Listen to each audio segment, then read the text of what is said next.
Morning guys and girls. Today we're going to be talking about a species that you don't really get up here by our side, but it is very popular in the Cape, very popular with the competitive anglers as well, because they get a lot of points from them due to their weight. Now this of course is the sevengill cow shark. Now in South Africa and in Southern Africa itself you get about 4 different cow shark species, but the only one we really catch or really important to us in terms of conventional angling is the sevengill cow shark. Now that is Notorhynchus sepedianus is the scientific name. So in case you're looking, the shark itself is quite a robust shark, almost cartoon-like in looking. It's quite an interesting looking shark. They've only got one dorsal fin, and that sits right back. So instead of your normal shark where it's got the dorsal almost in the middle, this one sits dorsal fin right at the back, actually very close to the tail.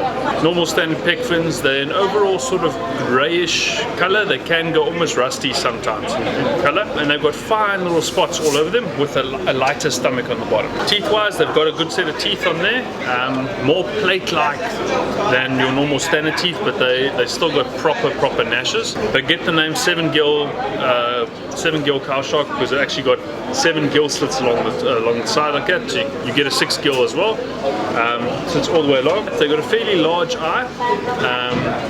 I say fairly large, for their size it's actually quite a small eye, but because they do grow fairly large you can get big eye. Anyway, maturity wise, they mature, the females around about 2 meters, the males a little bit less than that. As always, the males normally mature a bit quicker. They can actually get to over 3 meters in length and like 180 kilos, but you're normally catching them about 60 kilos and under. It's normally that sort of smaller, feistier size. The one very interesting thing about them is they have huge litters.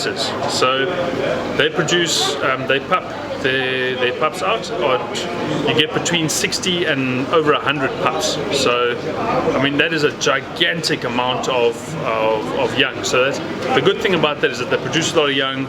It's sort of a bigger try to try and produce as many young to get into the future.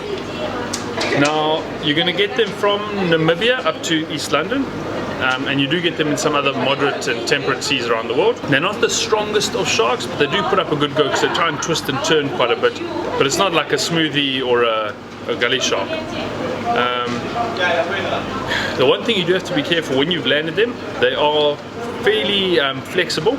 So if you're holding him by his tail, he can actually twist around and bite his tail. So you do need to be very careful, and he will, if you walk around him like that, he actually follows you with his eye as you walk like that, which is kind of cool but also creepy at the same time. Food-wise, they eat anything.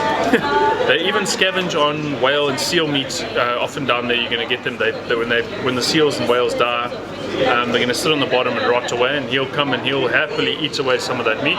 Otherwise, yeah, fish, any of the fish you're going to get there, crustaceans, octopus, mussels, any of that stuff he will eat. So they're very flexible with their diets and things like that.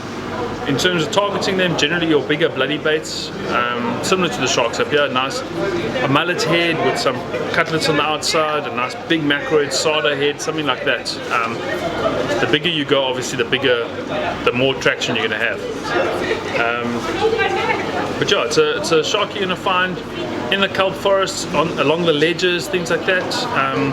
Somewhere where you can hide for a bit of protection, but also where there's a lot of food. So you're going to really look for those areas where you can find in the potholes and things like that, bit of a deeper spot in amongst the working water. So yeah, sevengill cow shark, very interesting shark. Look them up, put them on your list. Definitely worth targeting when you're down in the Cape. Cheers guys.